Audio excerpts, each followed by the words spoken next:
Welcome back students. बच्चों, जैसा कि मैंने आपको आपकी पहली वीडियो में बताया था कि आपको भाषा की परिभाषा लिखनी थी। आशा करती हूँ आप सभी ने भाषा की परिभाषा लिखी होगी। आज हम भाषा की पुनरावृत्ति के साथ साथ बोली और लिपि के बारे में जानेंगे। भाषा क्या थी? जिस साधन द्वारा मनुष्य अपने विचारों का आदान प्रदान करता है उसे भाषा कहते हैं। जिस साधन द्वारा यानी जिस चीज़ का भी प्रयोग करके मनुष्य अपने विचारों को, अपनी बात को दूसरे व्यक्ति तक पहुंचा रहा है, वह भाषा के अंतर्गत आती है। भाषा के प्रकार। भाषा दो प्रकार की होती है, मौखिक भाषा और लिखित भाषा। मौखिक भाषा के उदाहरण इस प्रकार है: टेलीफोन, रेडियो, नाटक। और लिखित भाषा के उदाहरण है समाचार पत्र और लिखित सूचना। मौखिक भाषा के उदाहरणों द्वारा हम अपनी बात बोलकर और दूसरे व्यक्ति की बात सुनकर समझ लेते हैं, और लिखित भाषा के उदाहरण द्वारा हम अपनी बात लिखकर और दूसरा व्यक्ति हमारी बात पढ़कर समझ लेता है। और हमने पिछली कक्षा में पढ़ा था मौखिक भाषा और लिखित भाषा। मौखिक भाषा क्या होती है? जब व्यक्ति अपने मन के भावों को बोलकर व्यक्त करता है, बोलकर हम अपने विचार किसी को बता रहे हैं, तो वह भाषा का मौखिक रूप होता है। तो हमने बोलकर अपनी बात बताई और दूसरे व्यक्ति ने सुनकर हमारी बात समझी। लिखित भाषा, जब व्यक्ति अपने मन के भावों को लिखकर व्यक्त करता है तो वह भाषा का लिखित रूप होता है। जिस भाषा में हम लिखकर बताते हैं और दूसरा व्यक्ति हमारी बात पढ़कर समझता है, वह भाषा का लिखित रूप कहलाता है। अब हम जानेंगे बोली के बारे में। बोली क्या होता है? सीमित क्षेत्र में बोली जाने वाली भाषा के रूप को बोली कहा जाता है, अर्थात स्थानीय व्यवहार में अल्प विकसित रूप में प्रयुक्त होने वाली भाषा बोली कहलाती है। बोली का कोई लिखित रूप नहीं होता है। मगही, मैथिली, बजिका, राजस्थानी, बुंदेलखंडी आदि कई ऐसी बोलियां हैं जिनका प्रयोग भारत के भिन्न भिन्न भागों में किया जाता है।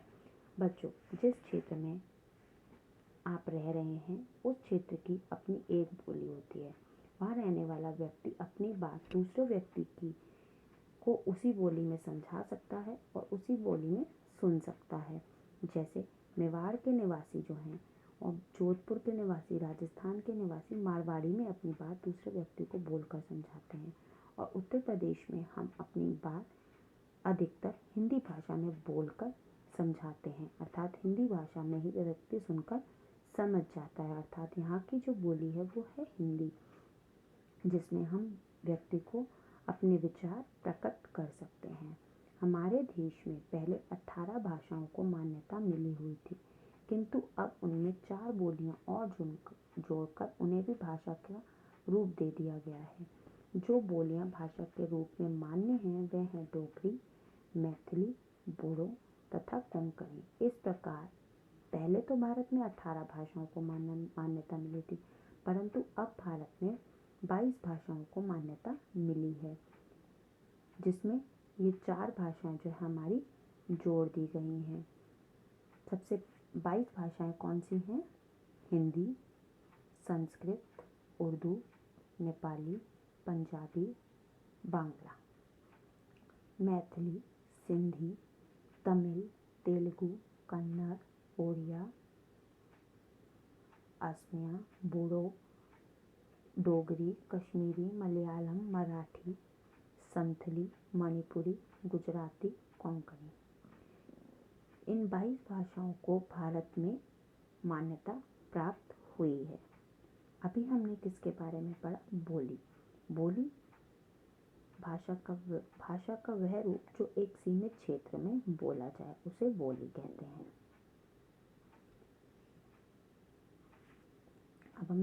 अब हम पढ़ेंगे लिपि के बारे में।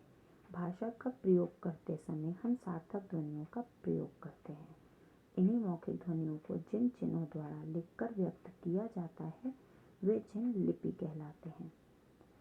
भाषा का प्रयोग करते समय हम जिन मौखिक ध्वनियों का प्रयोग करते हैं उन्हीं मौखिक ध्वनियों को जिन चिन्हों द्वारा हम व्यक्त करते हैं वे चिन्ह लिपि कहलाते हैं।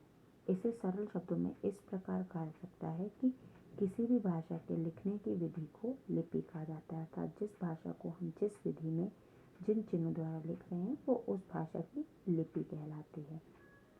प्रत्येक भाषा के लिपि चिन्ह अलग अलग होते हैं, अर्थात उन्हें अलग अलग नामों से जाना जाता है। जैसे हिंदी व संस्कृत भाषा जो है वो हमारी देवनागरी लिपि में लिखी जाती है। बच्चों, हिंदी व संस्कृत हमारी किस भाषा में लिखी जाती है, किस लिपि में लिखी जाती है? देवनागरी लिपि में। इसी प्रकार अंग्रेजी भाषा की लिपि रोमन होती है और पंजाबी भाषा की लिपि गुरमुखी और उर्दू भाषा की लिपि फारसी होती है।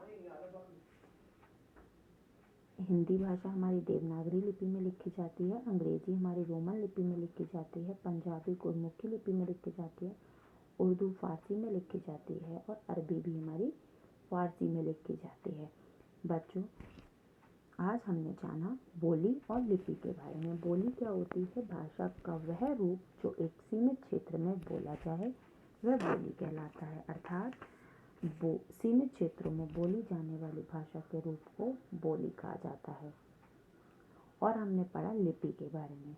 लिपि क्या होता है? किसी भी भाषा के लिखने की विधि को लिपि कहा जाता है। बच्चों, मैंने आपको बताया भारत में 22 भाषाएं प्रचलित हैं। इन 22 भाषाओं के नाम आज आप अपनी उत्तर पुस्तिका में लिखेंगे। ये आज का आपका गृह कार्य रहेगा। तब तक के लिए धन्यवाद।